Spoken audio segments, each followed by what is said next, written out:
என்ன துணி துவைக்கிற? பாதி அழுக்கு போயிருக்கு, பாதி அழுக்கு போகல. இதுல 4 துணி துவைக்கிறது 40 நிமிஷம். தண்ணி எவ்வளவு செலவு தெரியுமா?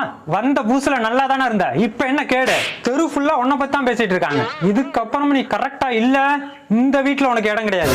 பரவாயில்லடி, ஓனர் பொண்டாட்டிய கண்ட்ரோல்ல வச்சிருக்கான். கிழிச்சா நல்லா உத்து பாருடா, வாஷிங் மெஷினை திட்டிட்டு இருக்கான். இருந்தாலும் பொண்டாட்டி கஷ்டப்படக்கூடாதுன்னு வாங்கி கொடுத்திருக்கான்ல, அவன் கஷ்டப்படக்கூடாதுன்னு வாங்கியிருக்கான். எப்படியோ வாங்கினானா இல்லையா? வாங்கினா. இவன் காசு போட்டு இல்ல, அவன் ஃப்ரெண்ட் வாங்கி கொடுத்ததா இவன் வாங்கினான். இந்த சப்பி போட்ட ஐஸ் குச்சிக்கா சப்போர்ட் பண்ண.